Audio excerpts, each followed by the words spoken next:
नमस्कार साथियों, मेरा नाम है अमित तोमर और आप देख रहे हो दुनियादारी। साथियों, आज का विषय बहुत ही गंभीर है और स्पेशल भारत की सुरक्षा को लेके बहुत ही चिंतन करने वाला विषय है। हमारे पड़ोस में हमने इतने सारे दुश्मन हैं हमारे कि बस हमारी जो सीमाओं की सुरक्षा है उसके लिए बहुत बड़ी चुनौती है। जी हाँ साथियों, बात कर रहे हैं हम एक और हमारा उभरता हुआ शत्रु देश बांग्लादेश, जो कभी हमारा मित्र हुआ करता था। बांग्लादेश ने अब तक मैंने आपको कई सारे वीडियो यहां मैंने आपको दिखाए हैं बांग्लादेश और भारत से संबंधित, किस तरह से बांग्लादेश में तख्ता पलट हुआ, बांग्लादेश के बिगड़े बोल भारत को दी, पश्चिमी बंगाल, बिहार, उड़ीसा पर कब्जा करने की धमकी, यानी बांग्लादेश ने भारत को धमकी दे दी थी कि वो बिहार, उड़ीसा और पश्चिमी बंगाल जो है वो बांग्लादेश का ही है। उसके अलावा मैंने पूरा विवाद आपको समझाया था, बांग्लादेश और भारत का विवाद क्या है, कैसे यहां शेख हसीना को हटाया गया, किस तरह से तख्ता पलट हुआ, सारी बातें मैंने आपको डिटेल में बताई थी लगातार सेशन के माध्यम से। अब उसमें बांग्लादेश ने एक और भारत विरोधी कदम चल दिया है। क्या भारत विरोधी कदम उठाया है उस पर ध्यान देंगे। तो जो भारत विरोधी कदम वो ये है कि 53 साल बाद पाकिस्तान की सेना बांग्लादेश आ रही है। आप कहोगे सर, पाकिस्तान की सेना अगर बांग्लादेश आ रही है तो इसमें कौन सी बड़ी बात है, ये कौन सा भारत विरोधी कदम हुआ। ये बहुत इतना बड़ा कदम है कि आप जब इस पूरी कहानी की सच्चाई जानोगे तो आप कहोगे सर, अब तो हालात बहुत ज़्यादा गंभीर हैं और भारत को बहुत ज़्यादा चिंता करने की विषय है। और आपको ये भी देखना होगा कि यार कहीं ये जो सारा का सारा जो खेला हो रहा है बांग्लादेश में, उसका अंदाजा भारत की खुफिया एजेंसियों को पहले से क्यों नहीं हुआ। क्या कहीं हमारी खुफिया एजेंसी से चूक हुई, कहीं भारत ओवर कॉन्फिडेंस में आ गया कि भैया हमने तो शेख हसीना को वहां अपना बिठा दिया है और अपन अब मस्त है, निश्चिंत है। कहीं भारत इस ओवर कॉन्फिडेंस में तो नहीं आया। दूसरा, ये सारी चीजों के बीच रूस जो है वो बांग्लादेश से रूस गया है। मतलब रूस ने धमका दिया है बांग्लादेश को कि सुनो बेटा, अगर तुमने पैसे नहीं दिए ना तो तुम्हारा हाल बेहाल कर देंगे। क्या है पूरी कहानी, आइए जानते हैं, विस्तार से जानते हैं। और अगर अब तक आपने चैनल को सब्सक्राइब नहीं किया है तो चैनल को जल्दी से सब्सक्राइब कर लीजिए। फटाफट से सब्सक्राइब करिए जल्दी जल्दी चैनल को, और फटाफट से अगर आपने अब तक शेयर नहीं किया है तो जल्दी से शेयर भी कर दीजिए। तो चलिए शुरू करते हैं। देखिए, पहले इस न्यूज को देखिए। पाकिस्तानी सेना और आईएसआई की 53 साल बाद बांग्लादेश में एंट्री, मोहम्मद यूनिस सरकार ने भरी हामी, भारत के लिए बड़ा खतरा। मतलब अब तक जब शेख हसीना बांग्लादेश की प्रधानमंत्री हुआ करती थी तब तक पिछले 53 साल में पाकिस्तान की एंट्री नहीं थी बांग्लादेश में। इवन अगर पाकिस्तान का कोई व्यक्ति बांग्लादेश आना चाहता तो उसके लिए वीजा भी बड़ा, मतलब एकदम कठिन प्रोसेस था, बहुत बड़ा लंबा चौड़ा प्रोसेस था, तब कोई व्यक्ति बांग्लादेश आ सकता था। यानी पाकिस्तानी को एक तरह से पूरी तरह से बैन करके रखा था। लेकिन अब सेना की एंट्री हो चुकी है। अब आप कहोगे सर, क्या 53 साल पहले थी सेना? बिल्कुल थी। देखो, जब देश आजाद हुआ तो मैंने आपको बताया पिछले सेशन में, पिछली वीडियो में, कि जो बांग्लादेश है आज वो पहले कभी पाकिस्तान का ही हिस्सा हुआ करता था, पूर्वी पाकिस्तान हुआ करता था। जब देश आजाद हुआ, भारत पाकिस्तान आजाद हुए, लेकिन ये जो पाकिस्तानी थे, जो पश्चिमी पाकिस्तान था, ये अपने आप को जो पंजाब वाला एरिया है, भारत का जो पंजाब है, ऐसे पाकिस्तान में भी पंजाब है, तो जो पंजाब वाला क्षेत्र है ये लोग अपने आप को श्रेष्ठ मानते थे। जब श्रेष्ठ मानते थे, और इनमें ये जो बांग्ला भाषी थे, बांग्लादेश वाले जो बांग्ला भाषी थे, जो पाकिस्तान बांग्लादेशियों से, मतलब जो बांग्ला भाषा बोलने वालों का जो पूर्वी पाकिस्तान था, उनको अपने से नीचा मानते थे। ऐसे में उन पर पाकिस्तान की फौज वहां अत्याचार करती थी, मारती थी कि भाई तुम तो हमारे जो है नौकर बनने के लायक हो, इस तरह की प्रताड़नाएं उन्हें दिया करती थी। ऐसे में जब उन्हें प्रताड़नाएं मिलती थी तो अब उन प्रताड़नाओं के चलते मुजीबुर रहमान ने अलग देश की मांग उठी, और उस 1971 में जब भारत पाकिस्तान युद्ध हुआ उसमें मुजीबुर रहमान ने पूरा सहयोग किया और बांग्ला भाषा बोलने वालों ने एक अलग देश की मांग की और बन गया बांग्लादेश। बढ़िया चल रहा था। फाइनली आज 53 साल बाद आकर शेख हसीना का सत्ता गिरती है।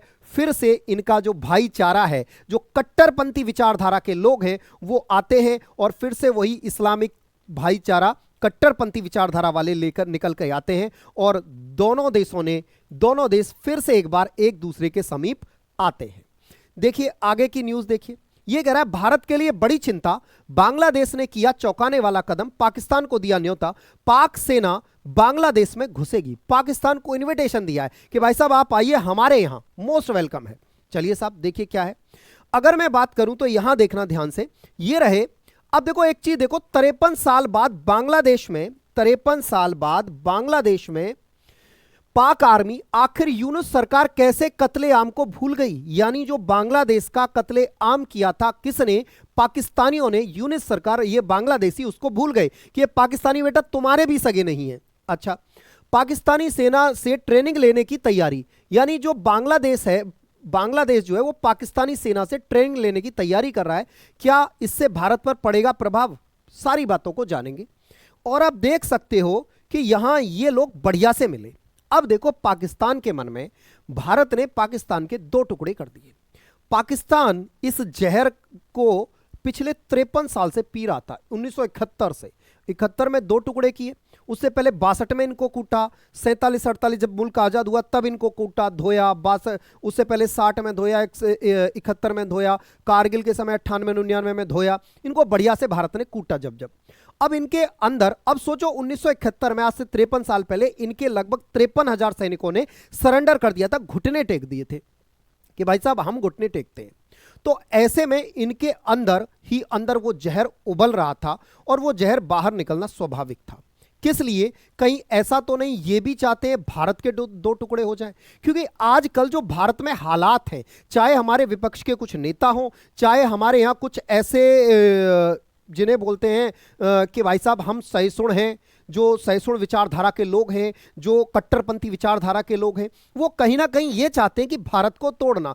फिर चाहे किसी राजनीतिक पार्टी के द्वारा दिया गया बयान, उत्तर और दक्षिण में बांटना भारत को, कि दक्षिण के लोग ज्यादा समझदार हैं, कहीं भारत को पूर्व में और पश्चिम में बांटना। वहीं यहां पर जो पंजाब वाले क्षेत्र में लोग आजकल कट्टरपंथी खालिस्तान की मांग कर रहे हैं कि जी एक अलग देश बनाओ जिसका नाम खालिस्तान है। तो कहीं पाकिस्तान इसको तोड़ने की बात तो नहीं कर रहा है। चाहे फिर मैं पूर्वोत्तर भारत की बात करूं, जैसे मणिपुर जैसी हिंसा, कहीं ये इस पूर्वोत्तर भारत को तोड़ने की तो बात नहीं कर रहे हैं। ये बिल्कुल ही 100% चीजें हो सकती हैं कि भारत को तोड़ा जाए, पाकिस्तान पूरी तरह से इस चीज में लगा हुआ हो। तो अपने इस पड़ोसी के साथ ये दोनों बढ़िया से गर्मजोशी से मिले। आगे की कहानी की बात करें तो अब देखिए ध्यान से समझिए, बात किस हिस्से की हो रही है? बात हो रही है इस हिस्से की। अगर मैं यहां देखूं तो देखिए ये है भारत की 7 सिस्टर, जिनमें आपका अरुणाचल प्रदेश, नागालैंड, मणिपुर, मिजोरम, त्रिपुरा, मेघालय और असम राज्य शामिल हैं। भारत के पूर्वोत्तर के 7 राज्य। इन 7 राज्यों को वेस्ट बंगाल का सिलीगुड़ी कॉरिडोर ये रहा, ये लगभग 30 किलोमीटर के चौड़ा रास्ता है जो भारत के पूर्वोत्तर राज्यों को जोड़ता है। इसे चिकन नेक के नाम से भी जाना जाता है। यहां बांग्लादेश है और बांग्लादेश में आजकल बैठा हुआ है यहां पाकिस्तान, जो पाकिस्तान की पूरी तरह से फेवर में आया हुआ है।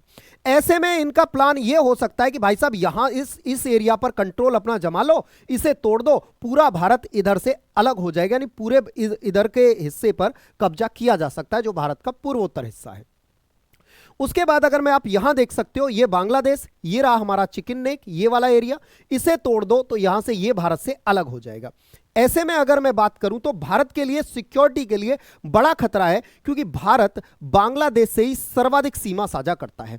देखो हम पाकिस्तान के साथ लगभग 3323 किलोमीटर लंबा बॉर्डर शेयर करते हैं और पाकिस्तान के साथ हम कैसी कैसी मुसीबतों का सामना कर रहे हैं आप सब जानते हो। वहीं अगर ये 4096 किलोमीटर लंबा बॉर्डर भी इसी तरह के घुसपैठी आतंकवादियों से घिर जाए तो ऐसे में हमारे लिए समस्या बहुत बड़ी, बहुत विकट समस्या उत्पन्न हो जाएगी। बॉर्डर की सुरक्षा करने के लिए बहुत बड़ी जिम्मेदारी भारत पर आ जाएगी। ऐसे में अगर मैं बात करूं तो यहां भारत के जैसे थिएटर कमांड है, इधर देखो ये वाला कमांड है भारत का जो है पश्चिमी कमांड, ये उत्तरी कमांड, ये पूर्वी कमांड और ये वाला दक्षिणी कमांड। ऐसे ही अफगान जो बांग्लादेश है उसके भी एक कमांड है, 10 कमांड है बांग्लादेश के। अब आज इंपॉर्टेंट न्यूज क्या बन रही है? आज इंपॉर्टेंट न्यूज ये बन रही है कि इन 10 कमांड में से एक ये वाली जो कमांड है, मेमेनसिंह कमांड जो है, इस पर पाकिस्तान की सेना बांग्लादेश की सेना को ट्रेनिंग देने आ रही है। यहां ट्रेनिंग सेंटर है इनका, यहां ट्रेनिंग देगी। और ये जो ट्रेनिंग है ना, यहां ध्यान से समझिए, ये जो ट्रेनिंग है ना, ये ट्रेनिंग पाकिस्तान की पहले एक जो इसका कमांड है एक कमांड सेंटर में चलेगी, उसके बाद ये फरवरी से शुरू हो रही है और उसके बाद सभी कमांड सेंटर पर यहां पर ट्रेनिंग दी जाएगी बांग्लादेश की सेना को पाकिस्तान की सेना के द्वारा। अब आप समझ सकते हो ये ट्रेनिंग तो क्या ही देंगे, आतंकवादी गतिविधियों को बढ़ावा देने की इनकी पूरी तैयारी है। उसके बाद अगर बात करें तो देखिए यहां बांग्लादेश के मोहम्मद यूनिस के नेतृत्व वाली सरकार, अंतरिम सरकार ने पाकिस्तान के साथ गोला बारूद खरीद करने का समुद्री रास्ते से कारोबार शुरू करने के बाद नया कदम उठाया है। पाकिस्तान की सेना आईएसआई की भी अब बांग्लादेश में एंट्री हो रही है। पाकिस्तान फौज के शीर्ष अधिकारी जल्दी बांग्लादेश का दौरा कर सकते हैं। साल 1971 में पाकिस्तान सेना बांग्लादेश उस समय पूर्वी पाकिस्तान से निकालने के बाद यानी 53 साल बाद यह होने जा रहा है। उसके बाद बात करें तो देखिए यह व्यक्ति है जो ट्रेनिंग देने आ रहा है। कौन है यह व्यक्ति? इस व्यक्ति की बात करें तो यह है पाकिस्तान की जॉइंट चीफ स्टाफ कमेटी के अध्यक्ष जनरल साहिर शमसाद मिर्जा। यह जनरल साहिर शमसाद मिर्जा आ रहा है किसको कमांड करने के लिए? बांग्लादेश की सेना को कमांड करने के लिए, ट्रेनिंग करने के लिए यह बांग्लादेश आ रहा है ये व्यक्ति। उसके बाद अगर मैं बात करूं एक व्यक्ति है, ये व्यक्ति देखिए ये बुला कौन रहा है? ये व्यक्ति है वकार उल जमात। इस व्यक्ति का नाम है जनरल वकार उल जमान। जनरल वकार उल जमान, ये जो व्यक्ति, ये वही व्यक्ति है, ये मानो शेख हसीना को हटाने में या बांग्लादेश से भगाने में इसका अहम रोल है। इस व्यक्ति ने के ही कहने पर जो पाकिस्तान से जो आर्मी आ रही है बांग्लादेश को ट्रेन करने के लिए, वो इसी व्यक्ति का किया कराया है।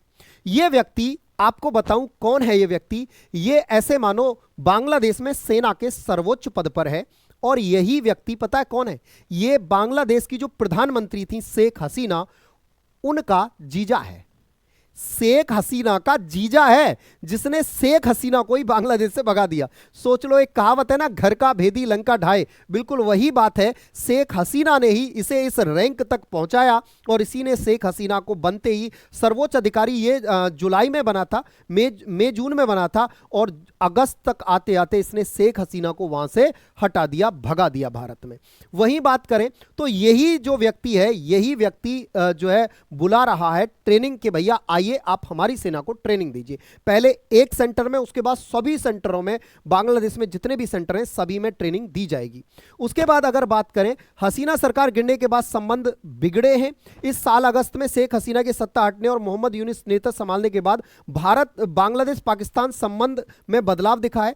उनका एक उदाहरण है कि शेख हसीना ने 2022 में पाकिस्तानी युद्धपोत पीएनएस तैमूर को चटगांव बंदरगाह आने की अनुमति देने से इनकार कर दिया था। यूनिस के आने पर के बाद बंगाल की खाड़ी में पाकिस्तान और बांग्लादेश की नेवी संयुक्त अभ्यास करने की योजना बना रही है। भाई साहब, अब इनकी नेवी भी संयुक्त अभ्यास करेगी। इवन शेख हसीना ने इनके युद्धपोतों को आने पर बैन लगा दिया था कि पाकिस्तान का कोई भी जहाज बांग्लादेश नहीं आएगा, चीन का कोई भी जहाज बांग्लादेश में नहीं रुकेगा, चाहे श्रीलंका हो। वहीं बात करें तो इस्लामाबाद और ढाका के बीच सीधी उड़ानें भी 5 साल के अंतराल के बाद फिर से शुरू हुई हैं। मतलब इस्लामाबाद और ढाका यानी बांग्लादेश से और पाकिस्तान की राजधानी इस्लामाबाद कोई सीधी उड़ान नहीं थी, 5 साल बाद फिर से शुरू हो रहा है ये। दूसरा अगर मैं बात करूं तो भारत के लिए क्यों चिंता का विषय है? क्योंकि भाई देखो, जाहिर सी बात है, हमारी जो सीमा है वो सबसे ज्यादा बांग्लादेश के साथ ही साझा होती है। ऐसे में अगर सीमा पर ही आतंकवादी इस गतिविधियां सीमा पर होती है तो भारत के लिए निश्चित ही चुनौती का विषय बन जाएगा। भारत को अपनी सीमाओं की रक्षा करने के लिए ठोस कदम उठाने होंगे। देखिए, बांग्लादेश में जो सत्ता परिवर्तन हुआ, बांग्लादेश का जो सत्ता परिवर्तन था उसमें पाकिस्तान की आईएसआई का हाथ था और पाकिस्तान द्वारा फंडेड था पूरा का पूरा। इसमें Bangladesh left ban on Jamaat Islami, Bangladesh ने एक स्टूडेंट का संगठन है, स्टूडेंट विंग है, जमात इस्लामी जो आतंकवादी संगठन है उसका ही एक स्टूडेंट विंग है। मतलब जैसे अपने यहाँ एबीवीपी है, एक राष्ट्रवादी संगठन है, इनके यहाँ पे एक आतंकवादी संगठन है जमात इस्लामी, उसका विंग है, एक स्टूडेंट विंग है ना, आईसीएस करके, आईसीएस एक स्टूडेंट विंग है। उसी ने यहां बांग्लादेश में प्रोटेस्ट हुए थे जो आरक्षण को लेके हुए थे, उसी ने यहां प्रोटेस्ट कराए और बाद में शेख हसीना की सत्ता को हटा दिया। बिल्कुल वही सारी चीजें हुई। उसके बाद देखिए, इसका अंदाजा आप इस तरह से लगा सकते हो। पाकिस्तान बांग्लादेश समुद्री रास्ते नजदीक आ रहे हैं, भारत की सुरक्षा के लिए कितना खतरा। देखिए 19 नवंबर की बात है। 19 नवंबर को 53 साल बाद पहला पानी का जहाज पाकिस्तान से बांग्लादेश आया। उसके बाद फिर देखिए, ये 23 तारीख की ही न्यूज है, ये 23 तारीख को फिर से एक जहाज पाकिस्तान से बांग्लादेश आया। अब बात ये आती है कि यार ये जो जहाज आए हैं, कहने को तो कि भाई हम सामान भेज रहे हैं एक दूसरे से, लेकिन क्या वास्तव में सामान भेजेंगे? हो सकता है असला भेजें, गोला बारूद भेजें, आतंकवादियों को ट्रेंड करने के लिए असला भेज रहे हो, क्योंकि पाकिस्तान की फितरत हम सब जानते हैं। तो भारत के लिए चिंता का विषय है कि पाकिस्तान से सीधे कंटेनर आ रहे हैं कहां? बांग्लादेश। उसके बाद अगर मैं बात करूं यहां, तो अब ऐसे में सिलीगुड़ी कॉरिडोर पर बढ़ सकता है खतरा, जो मैंने बताया सिलीगुड़ी कॉरिडोर खतरा बढ़ सकता है यहां। दूसरा, पूर्वोत्तर के कट्टरपंथी ग्रुप, आजकल आप देख रहे हो मणिपुर में हिंसा है, ऐसे हालात, कुछ नागालैंड में भी कुछ ऐसे ही हालात है, असम में है, यानी भारत के पूर्वोत्तर राज्यों में बहुत ज्यादा अच्छे हालात नहीं है। तो ऐसे में ये जो कट्टरपंथी ग्रुप है ये भी इनके साथ हो सकते हैं, क्योंकि अभी मैंने मणिपुर में बताया था कि वहां रॉकेट लॉन्चर से हमला किया गया था, मिसाइल से हमला हो रहा है, तो एक बहुत बड़ी बात है वहां उन तक ऐसे हथियार पहुंचा कौन रहा है, सबसे बड़ी बात यह है। दूसरा, आईएसआई पूर्वी सरहद पर हो सकती है एक्टिव, यानी जो भारत का पूर्वी इलाका है, जो हमारे अरुणाचल प्रदेश, मेघालय, मणिपुर, ये जो राज्य हैं, यहां पर भी आईएसआई एक्टिव हो सकता है। दूसरा, अगर बात करें तो भारत के लिए सुरक्षा के लिहाज से बढ़ सकती हैं चुनौतियां, ये भारत की चुनौतियां हैं। अब एक दूसरी न्यूज ये है, ये बात तो रही कि भैया ये हम बांग्लादेश की तरफ से कदम उठाया गया और ये हमारा रहा। अब हमारी तरफ से क्या चल रहा है? हमारी तरफ से ये चल रहा है कि भैया देखो, हमारे जो गृह मंत्री जी हैं, ये पूर्वोत्तर की यात्रा पर अभी 23 तारीख को गए थे, वहां पूरी तरह से बॉर्डर का जो है मुआयना करके आए थे और जल्दी ही वहां सेना की तैनाती बढ़ाने और फेंसिंग लगवाने की बात चल रही है कि भारत यहां फेंसिंग लगवाएगा। दूसरा, अगर मैं बात करूं तो ध्यान से समझिएगा, यहां पर रूस का क्या सीन है। अब देखो, रूस ने धमकी दी है, मतलब रूस आग बबूला हुआ है किस पर? बांग्लादेश पर। क्यों हुआ है? रूस ने अपने पैसे मांग ली कि बेटा सुनो 5300 करोड़ हमारे दो। किस बात के 5300 करोड़? देखिए, जब बांग्लादेश में शेख हसीना की सत्ता हुआ करती थी, तब भारत के कहने पर रूस ने बांग्लादेश में एक न्यूक्लियर पावर प्लांट का जो है शुरू किया। यह प्लांट बांग्लादेश के करोड़ों घरों तक बिजली पहुंचाता और यहां लगभग 24,000 मेगावाट का बिजली का उत्पादन करता। ऐसे में इसकी जो टोटल लागत थी, वो टोटल लागत 12.65 बिलियन डॉलर थी। 12.65 अमेरिकी बिलियन डॉलर इस टोटल प्रोजेक्ट की लागत थी, इतना रूस इन्वेस्ट कर रहा था। उसके अलावा लगभग 10 से 15% इन्वेस्टमेंट भारत का था। यह जो बांग्लादेश को परमाणु ऊर्जा संयंत्र के लिए रूस से यूरेनियम की पहली खेप मिली, यानी यह स्टार्ट भी हो गया था और इसमें जलने वाला जो यूरेनियम डलता है, वो यूरेनियम भी रूस ने इन्हें दे दिया था 2023 में ही, और यह शुरुआत भी इसकी हो चुकी थी, जिसमें 85 से 90% इन्वेस्टमेंट रूस का था और 10 से 15% इन्वेस्टमेंट जो है भारत का था। कुछ इस तरह से बनके तैयार होने वाला था। ऐसे में रूस ने इनसे कहा था कि भाई तुम्हें जो ये है 2027 तक हमारा पैसा वापस लौटाना है। ऐसे में अगर मैं बात करूं तो इसमें एक जो दक्षिण एशियाई देश रूसी सरकारी परमाणु कंपनी रोसाटम, देखिए रोसाटम क्या है? रोसाटम वो कंपनी है जो रूस की क्या करती है, परमाणु ऊर्जा को जो चीजें हैं ना, इनको बनाती है, जैसे न्यूक्लियर रिएक्टर वगैरह बनाना, वैसे ही ये कंपनी है रूस की, ये सारे काम करती है। अच्छा, साथ मिलकर 2 परमाणु संयंत्रों में से पहला बना रहा है, जिसकी लागत 12.65 बिलियन डॉलर की। इसी परियोजना का 90% हिस्सा रूस ऋण के माध्यम से वित्त पोषित किया गया है, जिसे 10 साल की छूट की अवधि के साथ 28 वर्षों के भीतर चुकाया जाना है। मतलब रूस ने कहा भाई तुम 28 वर्षों में इसे चुका देना। अच्छा, अब बात कहां बिगड़ी? बात यह बिगड़ी जब रूस ने इनसे पैसा मांगा तो इन्होंने क्या किया, पैसा तो दिया नहीं, दूसरा शेख हसीना पर जांच बिठा दी। शेख हसीना और उसके बेटे पर जांच बिठा दी कि भैया इसमें से जो 5 बिलियन डॉलर है ना, 5 मिलियन डॉलर, उसको जो है शेख हसीना ने घपला कर लिया है। बस भाई इसी बात पे रूस जो है भड़क गया, बोला कि सुनो बेटा, तुम चाहो तो किसी से भी इसको जो है ऑब्जर्वेशन करा लो इसका। हमारी जो कंपनी है रोसाटम, उसने बहुत अच्छे से पारदर्शिता से इसमें इन्वेस्ट किया है, ज्यादा 3-5 करोगे ना तो तुम्हें उखाड़ देंगे। सीधा सीधा इनको सीधी सी सुना दिया है यूनिट सरकार को कि बेटा हमारा पैसा हमको दे दो, वरना अच्छा नहीं होगा तुम्हारी सेहत के लिए। तुम जो ये भाईचारा खेल रहे हो, ये तुम्हारे लिए गड़बड़ा जाएगा। ठीक है, ये बात रूस ने कही है। अब अडानी का भी बकाया है। अब देखो बात यह है कि वही बात है, कट्टरपंथी के आगे ये भी पाकिस्तान की तरह कटोरा लेके खड़ा होने के लिए तैयार है, लेकिन कट्टरपंथी नहीं छोड़ेंगे। ये इस्लामिक जो कट्टरपंथी है, ये केवल भारत के लिए ही खतरा नहीं है, ये दुनिया के लिए खतरा है, सबसे बड़ा खतरा है दुनिया के लिए। क्योंकि ऐसे कट्टरपंथी अपना जीना मरना देखते नहीं है। ये बिल्कुल वैसा ही है कि हम तो बर्बाद हैं ही सनम, तुमको भी बर्बाद कर ही देंगे, बिल्कुल वैसे ही है। तो पाकिस्तान बर्बाद था, बांग्लादेश सही चल रहा था, लेकिन आज वो बर्बाद होने की बिल्कुल कगार पर है। और होने की कगार पर क्या हो लिया है। ऐसे ही पड़ोसी रहोगे, ऐसे ही लोगों से मित्रता रहोगे, एक सीधी सी बात है, जैसी संगत में रहोगे वैसे ही रहोगे। आप देखो जो खराब लोग होते हैं, खराब लोगों की, बदमाश लोगों, गुंडे लोगों की में, बर्बाद लोगों के साथ रहते हैं। कभी आपने किसी कामयाब आदमी को बर्बाद आदमी के साथ बैठते उठते बैठते देखा? नहीं। तो ऐसे में दोनों बर्बाद हैं। ये खुद तो बर्बाद हैं, ये अपने अड़ोसी पड़ोसी को भी बर्बाद कर लेंगे। अब देखना यह है भारत का इस पर क्या एक्शन होता है, भारत सरकार इसके लिए क्या कदम उठाती है। कहीं ना कहीं आपको लगता है कि कहीं ना कहीं ये पूरा का जो पूरा प्रकरण हुआ है, इसमें भारत की एजेंसियों का बहुत बड़ा फेलियर है, भारत के खुफिया विभाग का। हमें इसकी जानकारी पहले से क्यों नहीं थी? चलो जो हुआ सो हुआ, भारत सरकार इस पर क्या एक्शन लेती है ये देखने वाली बात होगी। अगर आप सब भी अपनी राय इस टॉपिक पर रखना चाहते हैं, इस विषय पर रखना चाहते हैं, तो आपकी राय में भारत सरकार को क्या करना चाहिए? क्या बांग्लादेश और पाकिस्तान को दोबारा से मिलाकर और फिर से एक संपूर्ण भारत, अखंड भारत का निर्माण कर देना चाहिए भारत सरकार को? क्या यह इसका सॉल्यूशन है? आपकी नजरों में क्या समाधान हो सकता है, जरूर कमेंट बॉक्स में पिन करके बताइएगा। और हां, अगर आप मेरे साथ जुड़कर चाहते हैं करंट अफेयर की तैयारी करना, तो मैं आपके लिए डेली करंट अफेयर का पीडीएफ डेली आपके लिए भिजवा दूंगा।